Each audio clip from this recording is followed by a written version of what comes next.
जय हिंद साथियों, स्वागत है आपको हमारे चैनल पीसीएस दर्पण पे। देख रहे हैं दोस्तों, रुक्मणी पब्लिकेशन बिहार विद्यालय परीक्षा समिति डीएलएड संयुक्त प्रवेश परीक्षा 2025 के लिए अति महत्वपूर्ण ये सेशन जो क्वेश्चंस बैंक है। आपको बताइए दोस्तों, अभी तक हम लोगों ने 15 सेट कर लिए हैं। आज जो करने वाले हैं अभी हम लोग वो करने वाले हैं सेट नंबर 16 जो 7/4/2024 को फर्स्ट शिफ्ट में पूछे गए क्वेश्चन। तो आइए सेट को लगाते हैं।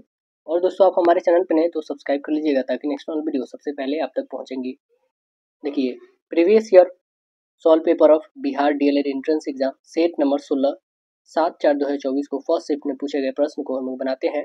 पार्ट 1 जो है आपका जनरल हिंदी का है। देखिए, जनरल हिंदी में क्वेश्चंस क्या आए थे। पार्ट 1 जनरल हिंदी क्वेश्चन है क्या कि स्वार्थ का सही संधि विच्छेद हमें बताना है। स्वार्थ का सही संधि विच्छेद बताइएगा। सुजोर अर्थ बिल्कुल गलत है। स्वजोर अर्थ हाँ बिल्कुल सही है। ऑप्शन बी ही करेक्ट हो गया हम लोग का, है ना। इसमें कौन सी संधि है तो आप बताएंगे दीर्घ संधि है। तत्पुरुष समास में कितने भेद होते हैं। तत्पुरुष समास में भेद बताइएगा कितने होते हैं। टोटल 6 होते हैं। कितने होते हैं तत्पुरुष में? 6 होते हैं। और वो कौन कौन होते हैं? कर्म तत्पुरुष, करण तत्पुरुष, संप्रदान तत्पुरुष, आपादान, संबंध, अधिकरण। देखिएगा, घुड़दौड़ का समास विग्रह बताइए क्या होगा। घोड़े जैसी तेज दौड़, घोड़े की दौड़, दौड़ने वाला घोड़ा, घोड़ा और दौड़। बताइए क्या होगा। आंसर बताएंगे घोड़े की दौड़। आंसर बी करेक्ट होंगे। देखिए, ये गद्यांश दिया है। आइए पहले हम क्वेश्चंस को देखते हैं क्या है। कह रहा है कि मनुज का अर्थ हमें बताना है ना। मनुज का अर्थ क्या होगा? मानव, मनुष्य की संतान, मनुष्य, ये सभी। तो आंसर बता दीजिए क्या होगा। आंसर बताएंगे मनुज। मनुज मतलब मानव होता है। आंसर ये बताएंगे मनुज मतलब मानव। देखिएगा, आगे क्वेश्चन है क्या कि क्रांतिकारियों ने अंग्रेजों को खूब नाको चने चबवाए। वाक्य में नाको चने चबवाए का अर्थ बताइएगा क्या होगा। बहुत परेशान करना, भगाना, मार देना, बहुत चना खिलाना। तो क्या बताइएगा। आंसर बताएंगे बहुत परेशान करना। आंसर ये बताइएगा। एजेंडा का हिंदी बताइएगा क्या होगा। हिंदी पर्याय क्या होगा एजेंडा का। तो आंसर बता देंगे ये होगा कार्यसूत्री, कार्यसूची होगा, कार्यसूची। आंसर बी बताएंगे कार्यसूची। कवि का स्त्रीलिंग रूप बताइए क्या होगा। कवि का स्त्रीलिंग रूप क्या होगा। तो आंसर बताएंगे कवित्री। आंसर डी बताएंगे कवित्री हो जाएगा। हम साथ साथ पढ़ते थे वाक्य किस काल का उदाहरण है। हम साथ साथ पढ़ते थे। तो आंसर बताएंगे भूतकाल का है। भूतकाल का आंसर ये बताइएगा। ऊंट के मुंह में जीरा। लोकोक्तियों का अर्थ बताइए। आवश्यकता अधिक लेकिन कम मिलना, कम आवश्यकता लेकिन अधिक मिलना, आवश्यकता अनुसार मिलना, उपयुक्त में से कोई नहीं। आंसर क्या बताइएगा। आवश्यकता अधिक लेकिन कम मिलना। आंसर ये बताइएगा। इनमें कौन सा वाक्य जो है अशुद्ध है।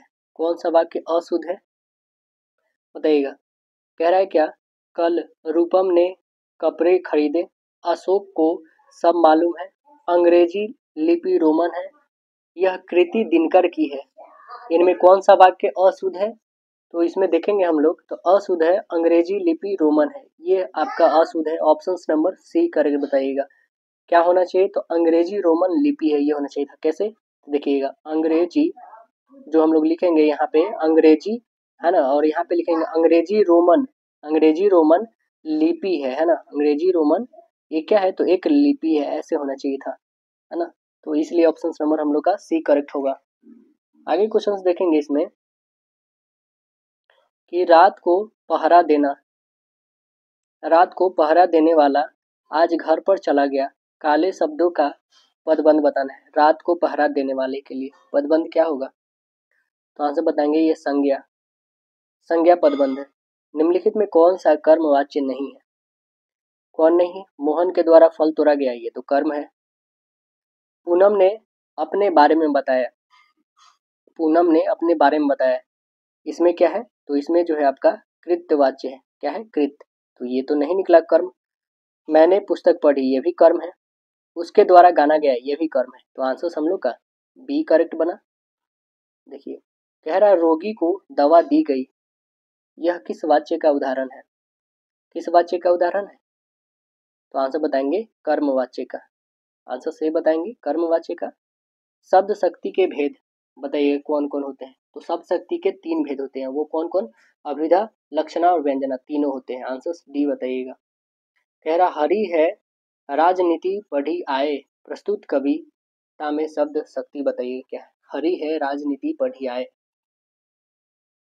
तो आंसर क्या बताएंगे? इसमें व्यंजना है। क्या है? व्यंजना। आंसर सी बताएंगे। जिस प्रकार आभूषण से शरीर की सुंदरता बढ़ती है, ठीक उसी प्रकार काव्य की सुंदरता बढ़ाने के लिए प्रयोग करते हैं हम लोग अलंकार का। आंसर बी करके बताइएगा। बताइए। सुवर्ण को खोजत फिरत कवि व्यभिचारी चोर, पंक्ति में कौन सी अलंकार है? बताइए कौन सा अलंकार है? तो इसमें जो है श्लेष अलंकार है। आंसर ये बताएंगे श्लेष। देखिए, गोपी पद पंकज पावन की, रज जामे सिर भीजे, में कौन सी अलंकार है? बताएंगे कौन सी अलंकार है इसमें? गोपी पद पंकज पावन की, रज जामे सिर भीजे, बताइए कौन सा अलंकार है? तो इसमें अलंकार है आपका रूपक। कौन है? रूपक अलंकार। आंसर सी बताइएगा। अब इसमें हमें ढूंढना है रूपक अलंकार कौन है। आइए देख लेते हैं। कह रहा प्रभात यौवन है वक्ष सर में, कमल भी विकसित हुआ है कैसा, अल्पक नभ नील नयन विशाल, दोनों विकल्प सही, उपयुक्त में से कोई नहीं। तो आंसर बता देंगे, ऑप्शन नंबर सी होगा, दोनों विकल्प सही है। नेत्र मानो कमल है, नेत्र मानो कमल है, पंक्ति में अलंकार हमें ढूंढना है। बताइए कौन सा अलंकार है? तो देख रहे हैं यहाँ पे मानो मनहु जनहु ज्यों आ जाए तो आप कहाँ पे आएंगे? उत्प्रेक्षा अलंकार। आंसर से बताएंगे। भर लाऊ सीपी से सागर, पंक्ति में अलंकार बताना है। भर लाऊ सीपी से सागर, कौन सा अलंकार है? तो इसमें विरोधाभास किया जा रहा है। आंसर सी बताएंगे, विरोधाभास अलंकार। देखिए, छंद शास्त्र में वर्ण और मात्रा के विचार में छंद कितने प्रकार के होते हैं? छंद कितने प्रकार के होते हैं? तो आंसर बताएंगे, छंद 4 प्रकार के होते हैं। आंसर सी करके बताइएगा कौन कौन होता है? अर्धसम छंद, विषम छंद, वर्णिक छंद, मात्रिक छंद। भुजंग प्रायति कौन सा छंद है? भुजंग प्रायति कौन सा छंद है? तो बताएंगे वर्णिक छंद है। Answer D. देखिए, नर हो न निराश करो मन को, काम करो कुछ काम करो, जग में रह कर कुछ नाम करो, उपयुक्त पंक्ति में काव्य गुण का समावेश कैसा बताएंगे? प्रसाद गुण है, ओज गुण है, मार्धिव गुण है, कोई नहीं है। तो आंसर्स क्या बताएंगे? इसमें ओज गुण है। आंसर्स बी करके बताइएगा। कह रहे क्या? विभावना, विभावनुभाव, व्यभिचारी, संयोगाद्र, संयोगाद्र निष्पत्ति, उपयुक्त पंक्ति किसके द्वारा रचित है? यह किनके द्वारा लिखा गया है? तो याद रखेंगे, भरत मुनि जी के द्वारा लिखा गया है। आंसर्स डी करेक्ट बताइएगा। Part 2 mathematics. क्वेश्चन है, नीचे दिए गए वास्तविक संख्याओं के दशमलव प्रसार दिए गए, इनमें कौन परिमेय नहीं है? हमें परिमेय नहीं है बताना है। तो देखिए, परिमेय कौन कौन हो सकते हैं? इसको हम लोग परिमेय के रूप में लिख सकते हैं, पी वाई क्यू के फॉर्म में। जितने भी है डेसिमल को हटाइए, उस पर नीचे आप 0 लिख सकते हैं। ओके, ये तो हमारा नहीं होगा। आगे देखेंगे, ये जो नंबर्स है आप देख रहे हैं, ये बार बार बढ़ ही रहा है, देख रहे हैं ना यहाँ से। तो इसको आप पी वाई क्यू के फॉर्म में नहीं लिख सकते हैं, इसको पी वाई क्यू के फॉर्म में नहीं लिख सकते हैं। इसे भी पी वाई क्यू के फॉर्म में लिख सकते हैं क्योंकि रेकरिंग है, तो इसे भी पी वाई क्यू के उपयुक्त में कोई नहीं। ऑप्शन नंबर हम लोग का बी दिख रहा है, तो राइट आंसर बी बताइएगा। ये एक अपरिमेय है। निम्नलिखित कह रहा है कि किस पूर्णांक संख्या p के लिए विषम संख्या का रूप होगा? वो कौन होगा बताइएगा विषम संख्या के लिए? तो आंसर बताएंगे 2p और +1। सपोज करिए कोई भी हमने संख्या ले लिया है, 2p, कहिए कि 1 या 2 या 3 या 4, जो आप मन करे वो रखिए p का वैल्यू। सपोज करिए हम 1 रखते हैं, तो इसमें 1 और 2 में गुना करेंगे तो 2 और +1 3 आ रहा है। 2 रखना चाहते हैं तो 2 और 2 4 और 1 5 आ रहा है, मतलब एक विषम आ ही जाएगा। तो इसलिए ऑप्शन नंबर ए करेक्ट होगा। ये संख्याएं जो है कैसी है? प्राकृत है, अप्राकृत, अपरिमेय है, परिमेय है, इनमें से कोई नहीं। क्या है? तो इस संख्या को हम लोग क्या कर सकते हैं बताइएगा? इस संख्या को हम लोग पी बाई क्यू के फॉर्म में लिख सकते हैं। तो इसलिए पी बाई क्यू के फॉर्म में आएगा, मतलब ये एक परिमेय संख्या हमारा है। देखिए, बहुपद दिया हुआ है यहाँ पे, ठीक है ना। इसके एक शून्यक है, तो हमें k का वैल्यू ये निकालना है कि k का वैल्यू क्या होगा। चलिए, जब एक शून्यक दिया रहता है ना, तो निकालने में बहुत ही आसानी हो जाता है। देखिए, पहले जो भी हमारे पास दिया है लिखते हैं। क्या है? k-1 इंटू एक्स स्क्वायर है हमारे पास, और प्लस है kx और +1, इतना ही है ना हम लोग के पास। अब देखिए, एक शून्यक दिया हुआ हम लोग के पास, तो देखिए पहले करेंगे क्या, हम लोग इसको मल्टीपल कर लेते हैं। तो मल्टीपल कर लेंगे। जब एक शून्यक हमारे पास दिया है, मतलब कहने का तात्पर्य है क्या कि x का वैल्यू हमारा दिया हो कितना है, तो आप देख रहे हैं यहाँ पे -3 है, तो यहाँ पे रखेंगे k -1 और यहाँ पे x के बदले -3 का होल स्क्वायर प्लस हो जाएगा k इंटू हो जाएगा -3 और +1। इसे आगे सॉल्व करेंगे हम लोग तो कितना हो जाएगा k -1 और इंटू हो जाएगा ये 9 प्लस माइनस रहेगा 3k हो जाएगा। क्यों होगा? बिकॉज आप देख रहे हैं माइनस में 3 है, के में मल्टीपल करेंगे तो माइनस में 3 के और प्लस में 1 रहेगा।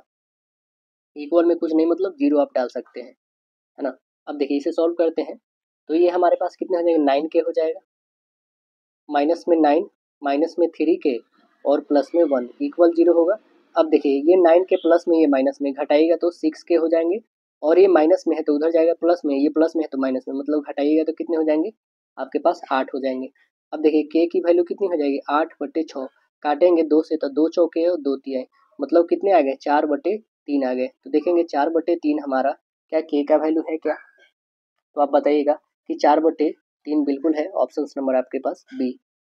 एक बहुपद है, इसमें से क्या घटाया जाए कि परिणामी बहुपद का एक शून्यक 15 हो जाए। तो आइए देख लेते हैं क्या घटाया जाएगा। पहले तो जो बहुपद है वो लिखेंगे हम लोग, क्या है हम लोग के पास x² और -16x और प्लस में है हम लोग के पास 30, यही है ना बहुपद। अब मान लेते हैं घटाई जाने वाली संख्या जो है वो c हम मान लेते हैं कि c हम घटा रहे हैं, तो क्या लिखेंगे कि x² और -16x और प्लस में हो जाएगा 30 और माइनस में लिखेंगे c। क्या इसके बदले 0 लिख सकते हैं बराबर में? हाँ बिल्कुल। अब देखिए एक शून्यक हमारा 15 है, मतलब x का वैल्यू 15 रखेंगे तो कितने हो जाएंगे 225, 15 का होल स्क्वायर माइनस 16 और 15 में गुना करिए कितने हो जाएंगे 240, प्लस रखेंगे हम लोग 30 और माइनस में c जो हमारा वो नंबर घटाने वाला है, तो ये c माइनस में है तो उधर जाएंगे तो प्लस में हो जाएगा 225 और 240 और 30, तो 230 और 25 जोड़ लीजिए तो कितने हो जाएंगे 55 हो जाएंगे। 255 में से आप घटा लीजिएगा 240 और इक्वल में हो जाएगा c। 55 में से 40 घटाइए तो कितने बच जाएंगे आपके पास 15, मतलब जो वो हम जो घटाना है नंबर वो कौन सी है 15 नंबर को घटा देंगे तो हमारा बन जाएगा ऑप्शन नंबर क्या बनेंगे 15 है, ऑप्शन नंबर बी करेक्ट है आपका। कह रहा है यदि समीकरण निकाय a1x प्लस b1y इक्वल में c1 है तो a2x plus b2y equal c2 का आलेख एक दूसरे को एक निश्चित बिंदु पर प्रतिच्छेद करे तो समीकरण निकाय के हल क्या होंगे, ये हमें बताना है। क्या हो जाएगा समीकरण का हल, तो आपको पता होना चाहिए दोस्तों कि a1 अपॉन a2 है ना, ये जब ग्रेटर होगा b1 अपॉन b2 के तो क्या होता है, यह होता है कि एक और केवल एक ही हल होता है। ऑप्शन बी करेक्ट बताइएगा। निम्नलिखित में से किस द्विघात बहुपद के शून्यकों का योगफल 3 और गुणनफल -10 होगा। तो आइए देख लेते हैं किसका हो जाएगा। पहला ही ऑप्शन हम लोग उठाते हैं क्योंकि पहले से ही चलते हैं। देखिए कह रहा है क्या अल्फा प्लस बीटा हम लोग के पास दिया हुआ कितना 3, अल्फा इंटू बीटा दिया हुआ है 10, पहले से दे रखा ना, योगफल 3 है गुणनफल 10 है तो ये लिखेंगे हम लोग। अब रखते हैं हम लोग का जो गुणनफल होता है x² माइनस में a प्लस बी मतलब alpha plus beta into x होता है और रखेंगे यहाँ पे हम लोग प्लस में प्लस अल्फा इंटू बीटा, यही है ना। अब रखते थे हम लोग तो x² तो सेम रहेगा माइनस अल्फा प्लस बीटा की वैल्यू 3x हो जाएगा प्लस में इसका वैल्यू 10 दिया हुआ है इक्वल 0। क्या हमारा ये गुणनफल आ रहा है क्या first equation x² minus 3x plus 10 x² minus 3x और आपके पास माइनस में 10 आ गया है ना, तो हम -10 रखेंगे यहाँ पे बिकॉज हम लोग के पास जो x की जो दूसरा है गुणनफल वो माइनस में, हम लोग ने प्लस देखा था वहाँ पे माइनस में है तो हम लोग का बिल्कुल फुलफिल कर रहा है ऑप्शन नंबर ए है ना। देखिए द्विघात समीकरण x² plus bx plus 12 equal 0 है, एक मूल्य 12 है तथा समीकरण x² plus bx plus d equal 0 के मूल्य समान हो तो d का मान क्या होगा ये बताना है। तो d का मान क्या हो जाएगा, देखिए बना के देखते हैं हम लोग d का वैल्यू होगा क्या। पहले जो हमारे पास इक्वेशन है लिखते हैं हम लोग, क्या है हम लोग के पास x² plus bx plus 12 equal कितने हैं 0 है ना, जहाँ पे x इक्वल कितना है 12, तो आप रखोगे x इक्वल 12 नहीं बल्कि x इक्वल 2 है दोस्तों, x इक्वल 2। अब रखिए x की वैल्यू 2 तो ये 4 हो जाएगा प्लस में ये हो जाएगा 2b और प्लस में 12 इक्वल 0, तो आप b का वैल्यू यहाँ पे निकालोगे 2b इक्वल हो जाएंगे 12 और 4 घटाओगे तो माइनस में 16 मतलब 2 से काटिएगा तो b का वैल्यू माइनस में 8 आ जाएगा। अब जो है हमारे पास x square plus b x और plus d equal 0, x square minus 8x और प्लस डी इक्वल 0 हो जाएंगे। तो a हमारा क्या है, यहाँ पे 1 है, b क्या है -8 और c क्या है हमारे पास d है। तब हम निकालेंगे यहाँ पे मूल समान कैसे निकलते हैं उसके अकॉर्डिंग। क्या है, एक्स स्क्वायर माइनस 8x और प्लस डी इक्वल 0। तो बी स्क्वायर माइनस 4ac निकालते हैं ना हम लोग, इक्वल में 0 रहेगा। बी स्क्वायर 8 का होल स्क्वायर करेगा तो 64 रहेगा, और माइनस है ना इधर तो उधर भेज देंगे, प्लस में हो जाएगा 4 इंटू ए क्या है, तो ए आपके पास 1 है, सी कितना है तो आपके पास डी है, सी तो डी ही है ना। अब रखेंगे ये 4 जो है मल्टीप्लाई में तो डिवाइड में आएगा, 64/4। इसे काटेंगे तो हमारे पास डी की वैल्यू कितनी आ जाएगी, ये 16, मतलब डी की वैल्यू जो आएगी 16, वो भी नहीं तो पॉजिटिव में। आंसर देखेंगे 16, option number yes, right answer C बताइएगा। रैखिक समीकरण y इक्वल एक्स पर कौन से बिंदु स्थित है, ये हमें बताना है। कौन से बिंदु स्थित है, रैखिक समीकरण y इक्वल एक्स पर प्रत्येक बिंदु का x और y निर्देशांक का मान समान होगा, तब x इक्वल हम लोग लिखेंगे a और y इक्वल भी लिखेंगे a, यानी आंसर हम लोग का सही होगा, करेक्ट आंसर सी। कह रहा है किसी स्टॉक में धन लगाना ज्यादा लाभप्रद होगा, किसमें, 143 के भाव से 10% स्टॉक है उसमें, या 93 के भाव से 7% स्टॉक है इसमें, किसमें होगा बताइएगा, ए में, बी में, या दोनों में, या फिर कोई में नहीं। तो देखिए आइए पहले ए का देख लेते हैं हम। 143 रुपया है ना, तो ए के लिए हम लोग देखेंगे जब पहले तो हम मान लेते हैं स्टॉक का निवेश किया गया राशि कितना 143 और गुने 93, टोटल यही है ना। अब देखिए ए का, ए में देखेंगे हम लोग तो 10/143 इंटू हो जाएगा 93, टोटल में इतना ही से मल्टीपल करेंगे तो इससे ये कैंसिल होगा, इसमें गुना करेंगे तो 930 आ जाएगा। ये तो ए की आ गई। बी का देखेंगे, बी का लिखेंगे तो 7/93 इंटू होगा 143 इंटू 93, 93 से 93 143 7 में मल्टीपल करेंगे तो 1001 आया। तो आप देखिए इसमें ग्रेटर कौन रहा है, तो बी को ज्यादा लाभ मिल रहा है, यानी ऑप्शन नंबर बी बताइएगा। एक आदमी 20 रुपये प्रति शेयर में 2000 की पूंजी लगाता है, यदि उसका मूल्य 22.50 प्रति शेयर पर वह उसे बेच देता है तो उसका लाभ क्या हो जाएगा। क्या हो जाएगा लाभ, आदमी द्वारा खरीदे गए शेयरों की संख्या पहले निकाल लेंगे, कितने हैं टोटल 2000 है ना, 2000 को किससे डिवाइड करेंगे हम लोग 20 से, काटिए तो कितने आ जाएंगे 100 आ गए आपके पास। अब प्रत्येक शेयर का लाभ कितना हो जाएगा, तो देखिए 22.5 है एक शेयर का, और वो जो आया है टोटल 20 इसमें से घटा लेंगे तो कितना आ गया 2.50 आ गया प्रत्येक शेयर का वैल्यू। अब टोटल कितना है 100 है, तो बस इसमें मल्टीपल कर दीजिए, कितने हो जाएंगे आपके पास 250। ऑप्शन नंबर एक करके बताइएगा। कह रहा है कि एक्स अक्ष पर स्थित किसी बिंदु का निर्देशांक क्या होगा, बताइएगा क्या होगा। एक्स अक्ष पर स्थित, तो एक्स तो एक्स रहेगा लेकिन वाई की वैल्यू 0 होगी, तभी तो उस पर स्थित रहेगा। ऑप्शन बी बताइएगा। ए बी सी दिया हुआ है, बने त्रिभुज का क्षेत्रफल हमें बता देना है क्या होगा। चलिए इसका त्रिभुज का क्षेत्रफल निकालते हैं, एक क्वेश्चन ये रहेगा ही रहेगा आपका, तो ये बहुत इंपॉर्टेंट है क्षेत्रफल, यदि आपको याद होगा तो 1/2 यहाँ पे सबसे इंपॉर्टेंट है फार्मूला, याद होगा तो बहुत ही आसानी से आप बना पाएंगे। x1 इंटू होता है y2 माइनस y3, यहाँ पे लिखते हैं x2, ये होता है आपके पास y3 माइनस होता है y1, यहाँ पे लिखते हैं प्लस में फिर x3, ये होता है आपके y1 माइनस y2। बस यही फार्मूला है, इस पर यदि आप फुलफिल किए बन जाएंगे आपके। चलिए रखते हैं 1/2, ये हो जाएगा 0 + 0 + 3 इंटू हो जाएगा हम लोग का 1 - 5, इसको आगे करेंगे हम लोग तो 1/2 ये हो जाएगा 3 इंटू -4, काटिएगा तो -2, यानी कितने आ जाएंगे हम लोग बस 3 × 2 = 6 यूनिट आ जाएगा। देखिए 6 यूनिट है क्या, तो option number yes, right answer आपके सी करेक्ट। अब देखिए ये दिया गया है पी क्यू पैरेलल जो है आर एस के, तब एक्स वाई का मान बताना हमें, इस एक्स का वैल्यू और वाई का वैल्यू कितना होगा। देखिए जब ये 120 है ना, जब ये 120 है तो ये कंफर्म है कि ये वाला टोटल 120 होगा, है ना। जिसमें ये 40 है तो ये कितना हो जाएगा, ये 80 हो जाएगा। तो x की वैल्यू तो 80 निकल गई। 80 किस में है, सबसे पहले x का पूछा है तो एक इसमें है, एक इसमें है, ये काट दीजिए, ये भी काट दीजिए, है ना। या तो a या तो b आने वाला। अभी देखिए y की वैल्यू, आपको पता है कि इस दोनों का जो अंतः अभिमुख कोण होते हैं ना, दोनों का योग जो होता है ना एक बाह्य कोण के बराबर होता है। तो ये 80 है तो ये कंफर्म है कि 40 होगा, तभी दोनों का योग जो होगा 120 आना चाहिए। तो इसका 40 किस में है, तो ऑप्शन नंबर आपका बी में, करेक्ट आंसर बी बताइएगा। आगे है, यदि दो समकेंद्रीय वृत्तों की त्रिज्या 4 और 5 सेंटीमीटर है, एक वृत्त की जीवा की लंबाई दूसरे वृत्त को स्पर्श करती है, तो आइए निकाल के देखते हैं। क्वेश्चन जो है आपके पास, एक वृत्त हो गया, एक और वृत्त है यहाँ पे, है ना। यहाँ से हमने ये सेंटर लिया, ये ऐसे हमने ड्रॉ करा। अब देखिए यहाँ से ये एक जीवा है जो स्पर्श इसके लिए है।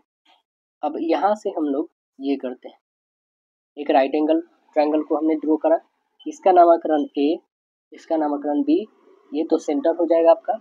ये 4 दिया है हुआ और ये 5 है आपके पास, और इसे हम लोग x मान लेते हैं। तब हमें एक्स बी की वैल्यू फाइंड करनी है। एक्स बी मतलब बेस निकालना है। बेस निकालने के लिए हाइपोटेनस में से परपेंडिकुलर घटाना होता है। तो हाइपोटेनस 5 का होल स्क्वायर करिए 25, 25 में से 4 का करिएगा तो 16, घटाएंगे तो कितने आ जाएंगे आपके पास, 25 में 16 तो 9, 9 का कितना होता है 3, मतलब ये आ जाएगा आपके पास 3। तो हमें बस निकालनी थी यही 3।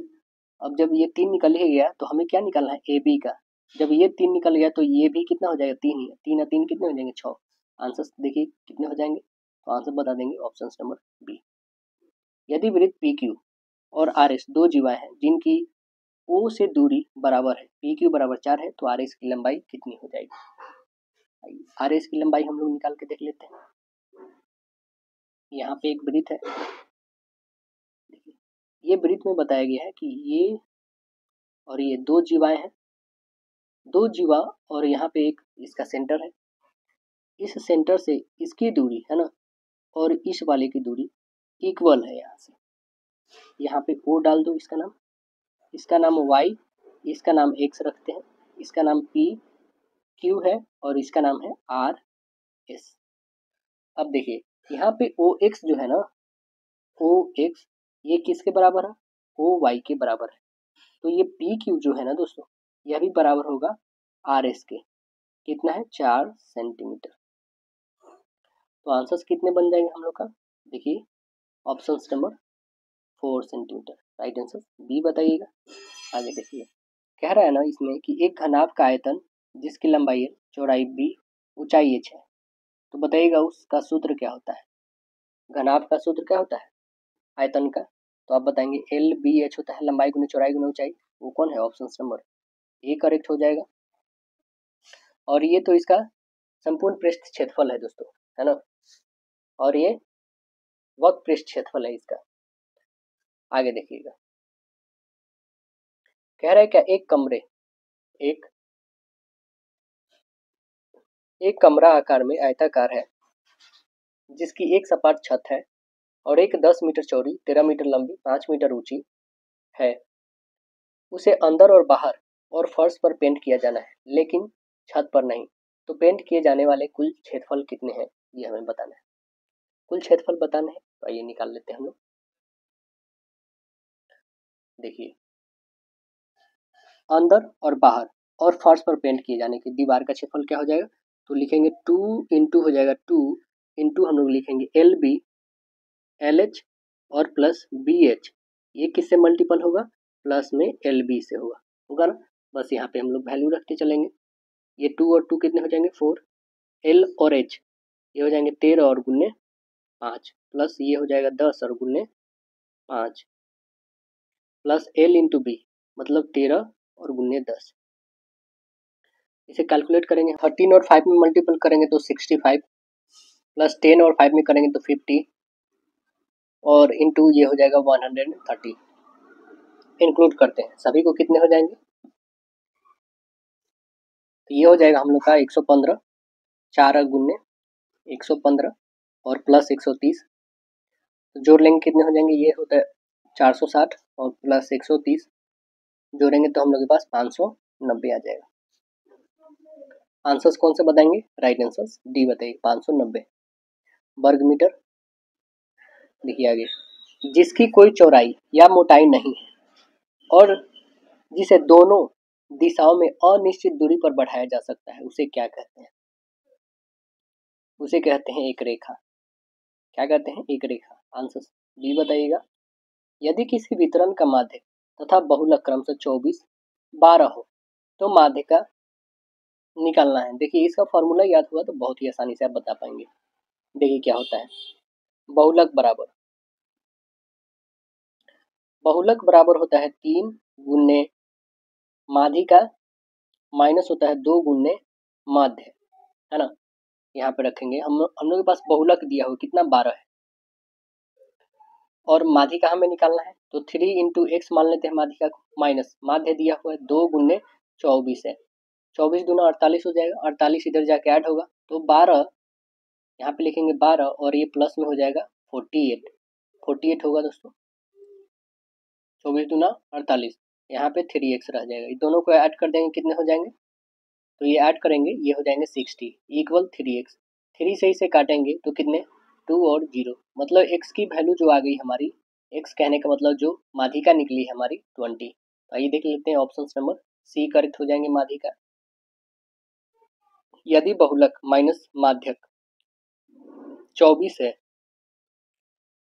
तो माध्यक माइनस माध्यक क्या होगा? आइए निकाल के देखते हैं क्या हो जाएगा। बहुलक माइनस माध्यिका 24 दिया हुआ है ना, अभी जस्ट जो फॉर्मूला बनाया ना बस उसी पे बनाना है दोस्तों आपको। देखिए बहुलक बराबर, फिर से हम लोग लिखेंगे बहुलक बराबर 3 गुने माध्यिका और 2 गुने माध्य, है ना। अब देखिए यहाँ पे जो दिया हुआ हम लोग के पास बहुलक माइनस दिया हुआ माध्यिका इक्वल में 2 गुने माध्यिका माइनस 2 गुने माध्य, है ना। तो यहाँ पे लिखेंगे ये दिया हुआ 24 इक्वल में 2 कॉमन हो जाएगा, यहाँ पे लिखेंगे माध्यिका और माइनस माध्य हो जाएगा। आप लिखिएगा क्या कि माध्यिका और माइनस माध्य, माध्यिका माइनस माध्य बराबर क्या लिखेंगे आप 24 और बट्टे 2 काटिएगा तो कितने हो जाएंगे 12। तो हमें यही तो निकालनी थी। देखिए ऑप्शन है क्या 12, तो यस ऑप्शन नंबर 12 है राइट आंसर से। प्रथम 50 विषम प्रकृत संख्याओं का माध्य क्या होगा? बताइए क्या होगा। देखिए जब भी कहे ना विषम प्रकृत संख्याओं का माध्य जो होता है वो n, मतलब ऑप्शन नंबर सी बता दीजिएगा। देखिए आगे कह रहा है कि cot x minus tan x upon है cot 2x का मान कितना होगा, ये बताना है। चलिए इसको हम लोग बनाते हैं। cot लिखा गया है, ऐसे लिखेंगे cot माइनस tan है, tan हम लोग x अभी रिमूव करके चलते हैं, यहाँ पे cot 2 लिखा गया है। ठीक, अब इसे हम आगे cot जो है हमारे पास, ये जो cot है इसको हम लोग ऐसे लिख सकते हैं ना कि cot माइनस tan तो ये रहेगा ही, अपॉन में हम लोग 1/2 इंटू कॉट स्क्वायर को क्या लिख सकते हैं हम लोग, कॉट और माइनस tan लिख सकते हैं। यहाँ पे हमारे पास यही है ना 2 कॉट को हम लोग आधा कॉट माइनस tan लिख सकते हैं, फिर करेंगे तो वही कैलकुलेट आएगा। मतलब इसे आप बताइएगा कि कॉट, देखिए यहाँ पे कॉट 2 है ना जैसे, तो इसको आप लिख सकते हैं हाफ ऑफ यहाँ पे कॉट और माइनस tan, ये लिख सकते हैं। फिर काटिएगा तो फिर तो इतना ही आ जाएंगे आपके पास, तो इसलिए इसका जब काटेंगे ना ये तो कितने हो जाएंगे, ये ऊपर जाके 2 बच जाएगा, बाद बाकी ये सभी कट जाएगा, मतलब हमारा सिर्फ और सिर्फ बच रहा है वो है 2। तो ऑप्शन नंबर क्या आ जाएंगे, बी करेक्ट बन जाएंगे आपके। देखिए आगे कह रहा है ना कि sine square alpha plus sine alpha equal 1 है, cos square 4 alpha plus cos square alpha का मान क्या होगा, ये हम लोग को बताना है। चलिए इसे बना के देखते हैं क्या आ रहा है आंसर। देखिए साइन स्क्वायर है ना, जो दिया गया पहले वो तो हम लोग लिखेंगे ही, ये इसके बराबर 1 है, इतना रहने देते हैं। क्या हम लोग इसे ऐसे लिख सकते हैं क्या, साइन अल्फा इक्वल यहाँ पे 1 माइनस साइन स्क्वायर हम लोग लिख सकते हैं। तो आप बताएंगे 1 माइनस साइन स्क्वायर इक्वल क्या होता है, कॉस स्क्वायर, तो आप लिखेंगे साइन ए इक्वल कॉस स्क्वायर अल्फा, इतना तो लिखेंगे। अब देखिए ये जब इतना आप लिख लीजिएगा कि कॉस स्क्वायर बराबर साइन अल्फा, तो हमारे पास निकालना है कॉस के पावर 4 अल्फा और प्लस में है कॉस स्क्वायर अल्फा। अब देखिए जस्ट कॉस स्क्वायर के बदले हम लोग यहाँ पे साइन ए लिख सकते हैं ना, बिल्कुल लिख सकते हैं। तो आइए यहाँ पे हम लोग लिखते हैं, क्या लिखेंगे, इक्वल में हम लोग लिख सकते हैं यहाँ पे कि साइन अल्फा का होल स्क्वायर और प्लस यहाँ पे लिखेंगे हम लोग साइन अल्फा लिखेंगे। अब बताइएगा ये साइन स्क्वायर और प्लस साइन इक्वल में हमारे पास पहले से दिया है साइन स्क्वायर प्लस साइन एक दिया हुआ है ना, तो आंसर्स क्या बता दीजिएगा, एक ही तो बताइएगा ना, आंसर सी हो जाएंगे। देखिए आगे क्वेश्चन कह रहा है हम लोग क्या, tan थीटा बराबर 5/6 दिया है, मतलब p बाई डी दिया हुआ है। तो हमें इसका भी वैल्यू दिया हुआ 1/11, तो हमें वैल्यू बताना है कि क्या होगा। चलिए यहाँ पे हम लोग बना के देखते हैं क्या हो जाएगा, लिखेंगे हम लोग इक्वल में हम लोग के पास है 10 प्लस अपॉन में हो जाएगा 1 माइनस 10 इंटू में लिखेंगे हम लोग। अब देखिएगा आगे जो है इसका वैल्यू रखते हैं चलेंगे, 5/6 प्लस 1/11 अपॉन में है हमारे पास 1 माइनस 5/6 इंटू लिखेंगे 1/11। इसे सॉल्व करिएगा तो कितने हो जाएंगे 61/66 इंटू हो जाएगा 66/61। इससे ये कैंसिल, मतलब 1 कितने के वैल्यू के बराबर होता है, 10 45 के बदले होता है। तो देखिए है क्या 10 45 डिग्री कोई, तो यस 45 है, ऑप्शन नंबर ए करेक्ट हो जाएंगे आपके। मतलब आप बताइएगा थीटा और प्लस से दोनों को ऐड करेंगे तो हम लोग के पास कितने आ जाएंगे 45, आंसर ए बताइएगा। पार्ट 3 साइंस है, कह रहा है कि आलू में अखेती झुलसा रोग किसके द्वारा होता है, किसके द्वारा होता है, तो आंसर बताएंगे अल्टरनेरिया सोनाली के द्वारा होता है, आंसर ए बताएंगे। देखिए आगे कह रहा है कि निम्नलिखित में कौन मैग्रेसिया का दूध है, कौन जो है मैग्रेसिया का दूध है बताइए, तो आंसर बताएंगे MgOH का होल ट्वाइस, ऑप्शन बी बताएंगे MgOH का होल ट्वाइस। मैग्नीशिया का दूध जो है क्षारीय होता है, जिसका अर्थ है कि यह किसी भी अम्लीय पदार्थ को बेअसर कर देगा, इसलिए यह एक बेहतरीन एंटासिड है। बताइए इसमें कौन प्रोपनोइक एसिड है, कौन है प्रोपनोइक एसिड, तो आंसर बता देंगे ऑप्शन नंबर बी आपका प्रोपनोइक एसिड है, ऑप्शन बी बताइएगा। देखिए आगे गैस के कण क्या होते हैं, गैस के कण बताएंगे तो आप बताएंगे एक दूसरे से दूर होते हैं, मतलब उसके जो मॉलिक्यूल्स होते हैं ना बहुत ही हट हट के रहते हैं ना, वही सॉलिड रहेगा दोस्तों तो एकदम से ऐसे चिपके रहेंगे, एकदम से एक दूसरे को अट्रैक्ट करके रखेंगे। वही लिक्विड का रहेगा तो थोड़ा उसमें रहेगा मॉलिक्यूल्स है, और गैस में तो पूरे नहीं रहते, तो इसलिए ऑप्शन नंबर बी होगा। देखें एमनियोटा मतलब अमनिया समूह में शामिल है, कौन में है, सरीसृपी पक्षी और स्तनधारी में, आंसर डी बताइएगा। पोलियो उत्पन्न करने वाला विषाणु कौन है, पोलियो उत्पन्न करने वाले विषाणु, आंसर बताएंगे एकल स्ट्रैंड वाला आरएनए वायरस है, आंसर बी करके बताइएगा। इनमें कौन सा प्राकृतिक पारिस्थितिकी तंत्र का उदाहरण है, कौन है, तो आंसर बताएंगे एक खेत है, कौन है, एक खेत, आंसर ए बताइएगा। पौधे में अव्ययी श्वसन द्वारा कौन से उत्पाद उत्पन्न होते हैं, कौन से उत्पाद उत्पन्न होते हैं, आंसर बताएंगे एथेनॉल, कार्बन डाइऑक्साइड और ऊर्जा, ऑप्शन सी बताइएगा। कह रहा एड्स एक घातक बीमारी है जो होती है किसके द्वारा होता है, एड्स होता है प्रोटोजोआ, जीवाणु, कवक, विषाणु, आंसर बताएंगे विषाणु। अगर किसी वस्तु को क्षैतिज तल से थीटा डिग्री कोण पर प्रारंभिक वेग u से ऊपर की ओर फेंका जाए तो वस्तु अधिकतम किस ऊंचाई तक पहुंचेगी, मतलब उस फॉर्मूला का यूटिलाइज बताना है क्या हो, तो u square sine theta upon g हो जाएगा, ऑप्शन बी करेक्ट बताइएगा। न्यूटन के सार्वत्रिक गुरुत्वाकर्षण नियम के अनुसार किन्हीं दो वस्तुओं के बीच लगने वाला गुरुत्वाकर्षण बल कौन है, बताइए कौन है, तो आंसर बताएंगे हमेशा आकर्षण बल होगा और इनके द्रव्यमान पर निर्भर करेगा, बिल्कुल सही है। इन उन दोनों वस्तुओं के बीच के माध्यम पर निर्भर नहीं करेगा, ये भी बात सही है। उन दोनों वस्तुओं के बीच की दूरी पर निर्भर करेगा, ये भी सही है। यानी आंसर हम डी करेक्ट बताएंगे, उपयुक्त सभी। द्रव के अंदर किसी बिंदु पर दाब क्या होता है? क्या होता है? द्रव स्तंभ की ऊंचाई पर निर्भर करता है, द्रव के घनत्व पर निर्भर करता है, सभी दिशाओं में समान होता है। आंसर डी बताएंगे, सभी सही है। मनुष्यों में ध्वनि की श्रव्यता का परिसर बताइए, कितना से कितना तक होता है? मनुष्य में लगभग 20 हर्ट्ज से 20,000 हर्ट्ज तक होता है। आंसर सी बताइएगा।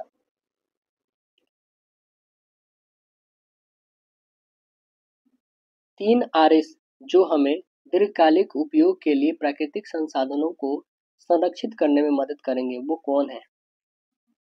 कौन है?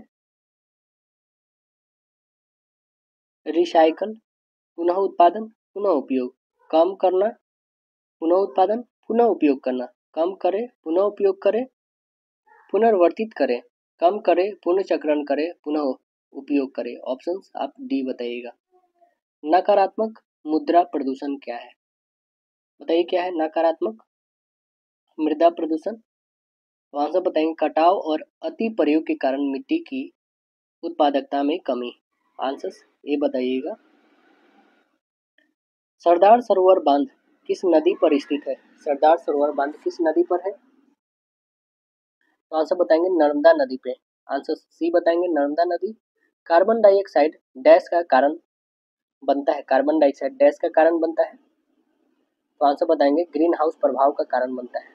राइट आंसर डी बताइएगा। किसी चालक से होकर प्रति सेकंड गुजरने वाले इलेक्ट्रॉनों की संख्या 10⁻20 है। चालक से प्रभावित धारा का मान क्या होगा? क्या हो जाएगा?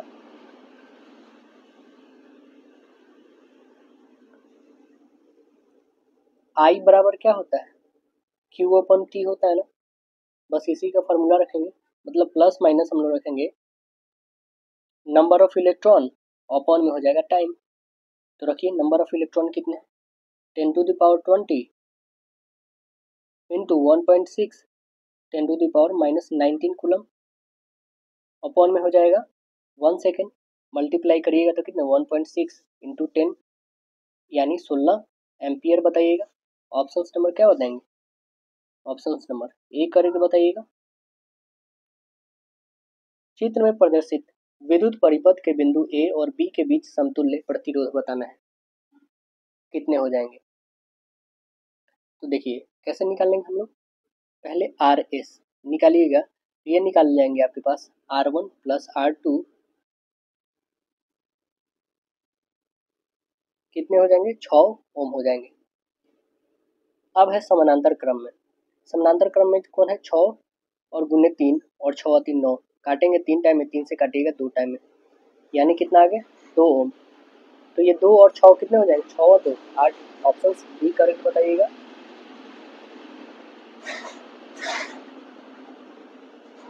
मानव नेत्र में किस प्रकार का लेंस पाया जाता है? मानव नेत्र में किस प्रकार का लेंस पाया जाता है? उत्तल लेंस पाया जाता है। आंसर ए बताएंगे, उत्तल लेंस पाया जाता है। Part 4 social studies. रूस जापान का युद्ध कब हुआ था? रूस और जापान के बीच में युद्ध 1905 में। आंसर से बताएंगे 1905 में। बीज उर्वरक मशीनरी इत्यादि जैसे महत्वपूर्ण इनपुट एक प्रणाली बनाते हैं, जिसे क्या कहा जाता है? उसे कहते हैं फार्म प्रणाली। आंसर सी बताएंगे, फार्म प्रणाली कहलाती है। प्रसिद्ध इतावली क्रांतिकारी यूसेप मैंजिनी का जन्म 1807 में कहाँ पर हुआ था? कहाँ पर हुआ था? जेनेवा में हुआ था। आंसर सी बताएंगे, जेनेवा। भारतीय राष्ट्रीय कांग्रेस की स्थापना किस वर्ष हुआ और इसके संस्थापक कौन थे? आंसर बताएंगे 1885 एओ ह्यूम किए। आंसर सही बताएंगे, ऑप्शन नंबर सी बताएंगे, ये नहीं, एओ ह्यूम 1885 में बॉम्बे में हुआ था पहली बार। वर्निकुलर प्रेस एक्ट किस वायसराय के समय पारित हुआ था?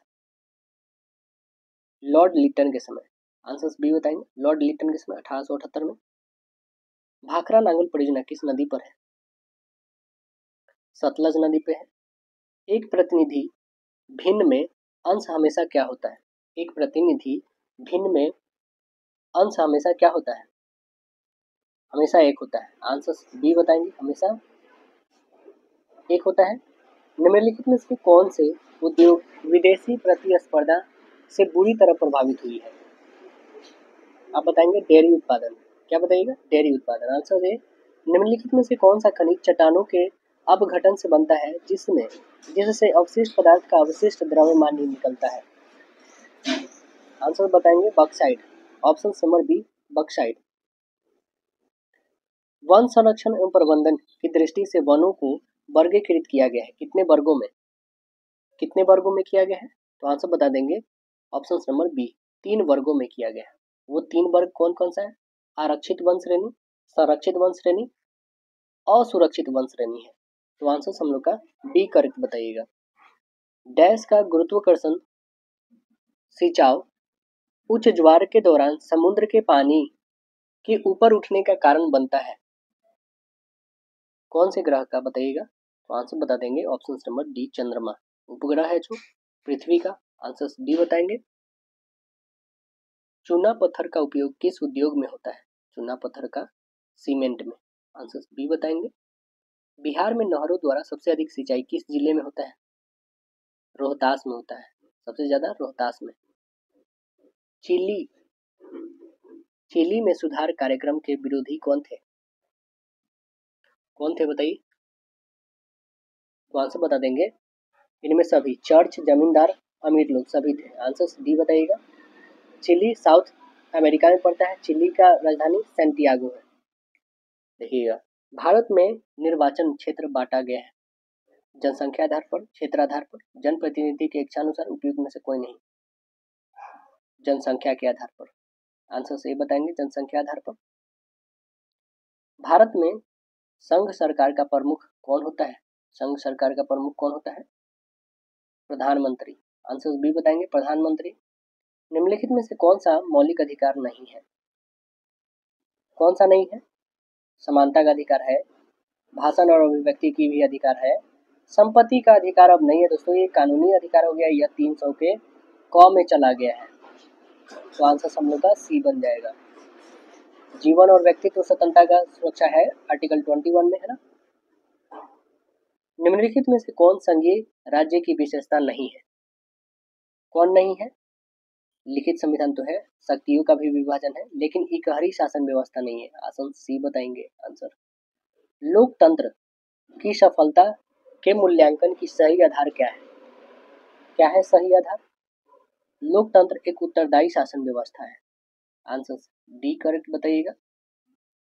महिलाओं को सार्वजनिक गतिविधियों में भाग लेने की अनुमति नहीं देता है और अल्पसंख्यकों के लिए धर्म का कोई स्वतंत्रता नहीं है।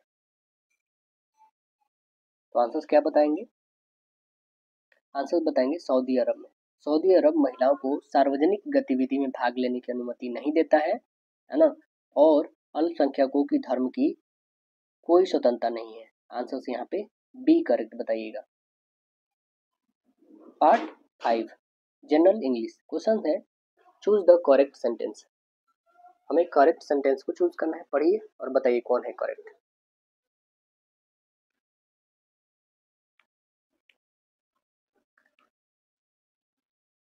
कौन सा है करेक्ट आपका? तो आप देख रहे होंगे कि इसमें when I woke up he had already eaten breakfast. Option number B correct हुआ होगा आपका। Complete the sentence using appropriate options. Neither she nor I dash at home. बताइए क्या होंगे आंसर? आंसर बताएंगे यहाँ पे आई वॉज। आंसर बी बताइएगा। Select the most appropriate option to change the sentence from direct speech to indirect. Narration बनाना है। Sameer said I will come back in 15 minutes. मतलब मैं आ रहा हूँ 15 मिनट में। तो बताइए क्या बनाएंगे इसका narration? Sameer told that he would होगा यहाँ पे, है ना। यहाँ पे विल का वुड हो जाएगा। Would back in 15 minute. यहाँ पे बैक नहीं बल्कि कम होगा, है ना। तो ऑप्शन नंबर बी करेक्ट होगा आपका। Select the most appropriate option to change the sentence from direct speech to indirect. Nisi said, the exam is very difficult. बनाइए नरेशन क्या बनेंगे? Nisi told that the exam was very difficult. Options यही बताइएगा. Pick out the non-finite verb in a given sentence below. बताइए non-finite कौन है इसमें? I have known him laugh for nothing. क्या है इसमें non-finite? तो आंसर बताएंगे laugh. आंसर सी होगा. Pick out the non-finite verbs in a given sentence. The frightened boy jumped over the wall. बताइए इसमें क्या है non-finite? तो आंसर बताएंगे इसमें फ्राइटनेड. इसमें ऑप्शंस बन जाएगा. राइट आंसर ए होगा आपका. ऑप्शन नंबर ए होगा.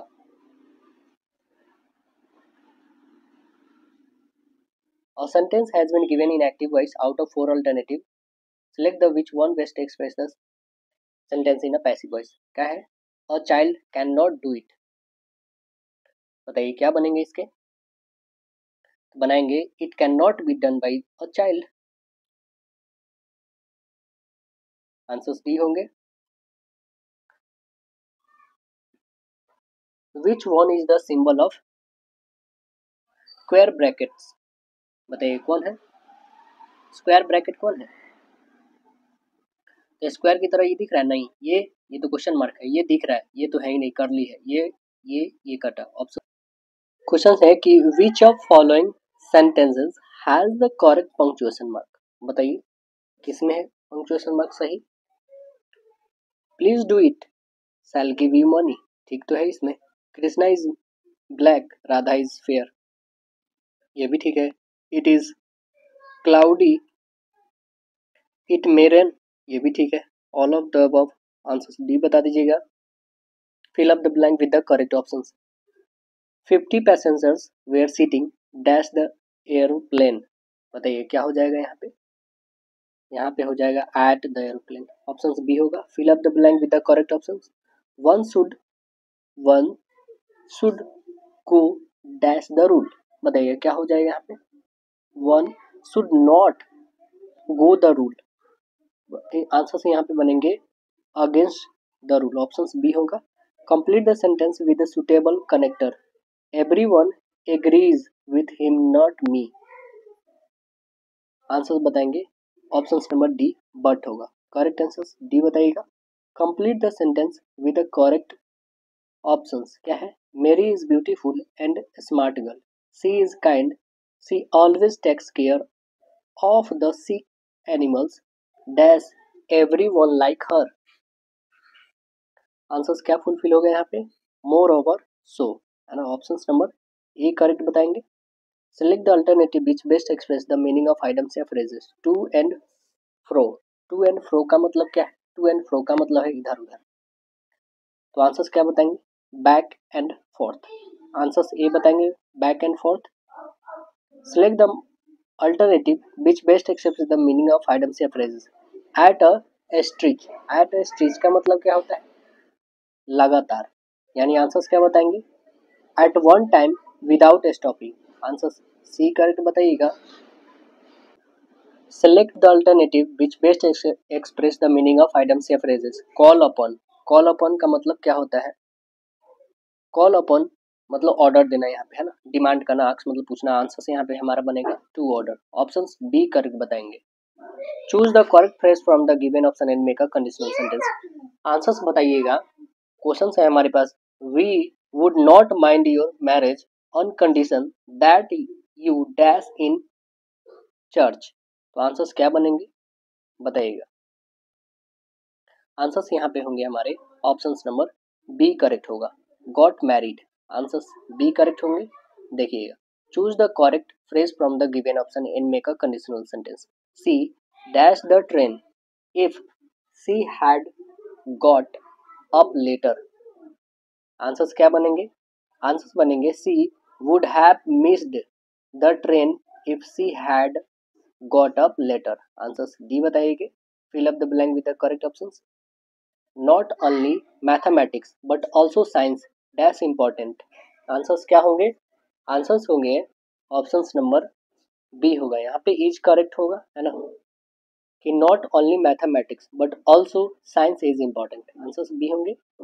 Fill up the blank with the correct options क्या है? All that glitters dash not gold. तो आंसर्स क्या बताएंगे? यहाँ पे इज होगा, ऑप्शंस नंबर ए करेक्ट बताइएगा, all that glitters is not gold. Part 6 है लॉजिकल एंड एनालिटिकल रीजनिंग। देखिए नीचे दे गए में, इसमें हमें विषम बताना है कौन सा है तत्व, अल्पस, एंडीज, कलिमंजारो या माउंट एवरेस्ट। तो आप बताएंगे माउंट एवरेस्ट सभी से अलग है। आंसर यहाँ पे सी करेक्ट बताइएगा, है ना। नीचे दिए गए श्रृंखला में प्रश्नवाचक चिन्ह के स्थान पर कौन सी संख्या आएगी? 15 से 19 4 बढ़ा है, यहाँ से कितना बढ़ा है? तो आप बताएंगे 8 बढ़ा है। देख रहे हैं यहाँ से 4 बढ़ा है, यहाँ से 8 बढ़ा। या फिर ऐसे भी बोल सकते हैं कि ये 2 का स्क्वायर बढ़ा है, ये 2 का क्यूब बढ़ा है, और यहाँ से कितना बढ़ा है? तो ये 3 का स्क्वायर बढ़ा है ना। और यहाँ से आप बताएंगे कि ये 3 का क्यूब बढ़ा है, तो आगे कितना? 4 का स्क्वायर मतलब 16 बढ़ेगा, तो 16 इसमें ऐड करेंगे कितने हो जाएंगे? तो 9 लास्ट में आना चाहिए, तो एक ही है, ऑप्शन नंबर डी करेक्ट। ऐसे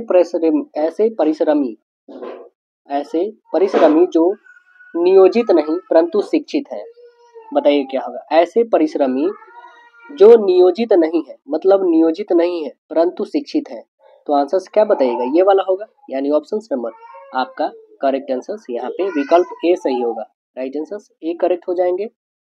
अब देखिए यहाँ पे लिखा गया है ए से जेड तक, ये जो अल्फाबेट्स लिखे गए हैं, इस वर्णमाला में कौन सा अक्षर उस अक्षर के दाईं ओर और 8वां अक्षर, कह रहा है कि कौन सा अक्षर उस अक्षर के दाईं ओर 8वां अक्षर है जो वर्णमाला के अंतिम उस अक्षर के बाईं ओर से 10वां अक्षर कौन सा होगा?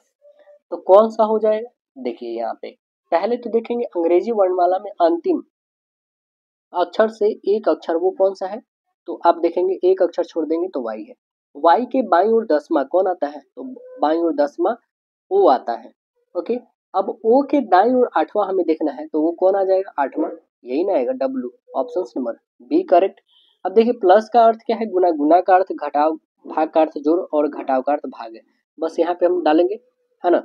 घटाव का अर्थ है भाग यहाँ पे, जोड़ का अर्थ है गुना, गुना का अर्थ है यहाँ पे घटाव, और भाग का अर्थ है यहाँ पे जोड़ना। बस यहाँ पे बनाइए, 32 को इससे डिवाइड कर दीजिए, कितने टाइम्स में? 9 टाइम्स में होता है।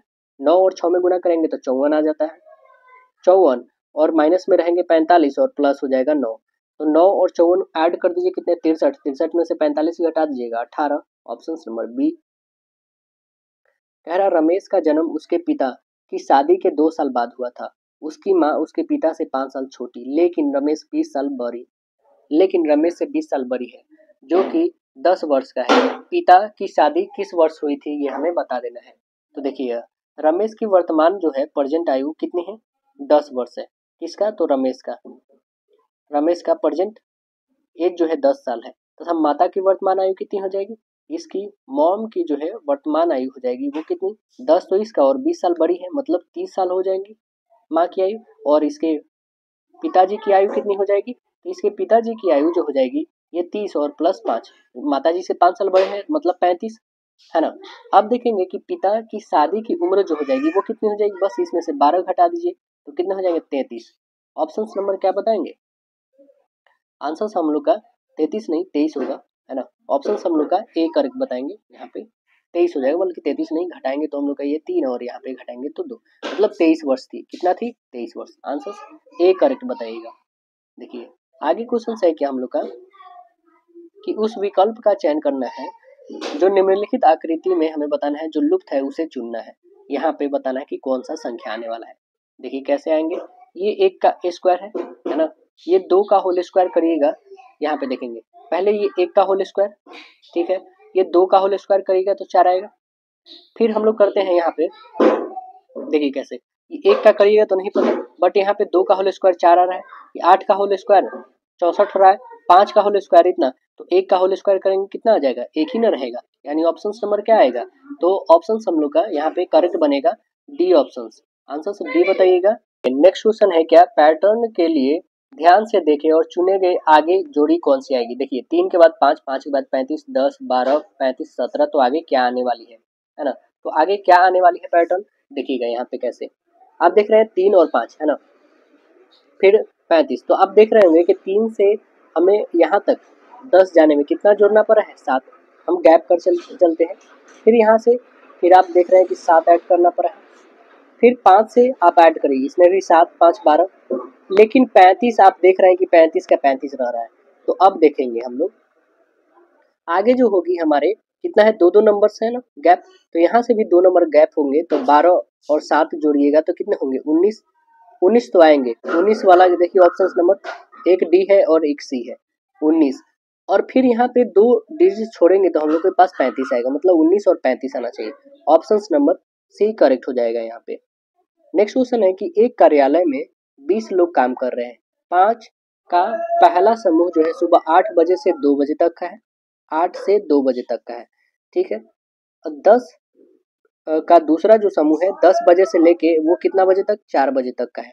5 तीसरा जो समूह है वो 12 से 6 बजे तक, 12 से 6 बजे तक के बीच का है। कार्यालय में 3 कंप्यूटर हैं जिनका सभी कर्मचारी अक्सर उपयोग करते हैं। निम्नलिखित किस घंटे के दौरान कंप्यूटर का सबसे अधिक उपयोग किया जाना संभव है। तो आप खुद देख रहे हैं कि सबसे ज्यादा 12 बजे यूज तो होगा, 12 बजे से लेके लास्ट कितना 2 बजे तक, तो 12 से लेके 2 बजे तक सबसे ज्यादा यूटिलाइज होगा, यानी option number right answer C correct बता दीजिएगा। आगे क्वेश्चन है क्या, हमें इसमें बताना है लुप्त। -5 से 5 आ गया, फिर 15, फिर 25, तो आगे क्या आने वाला है। तो देखिए यहाँ से -5 से 5 आ गया, +5 यानी 10 का बढ़ा ही हुआ है, यहाँ से भी 10 ही बढ़ा है, यहाँ से भी 10 बढ़ा है, तो आगे भी 10 बढ़ाइएगा तो कितने हो जाएंगे, ऑप्शन नंबर बी करेक्ट हो जाएंगे। तो आशा है दोस्तों वीडियो पसंद आएगा, फिर मिलते हैं नेक्स्ट सेशन में, जब तक के लिए धन्यवाद।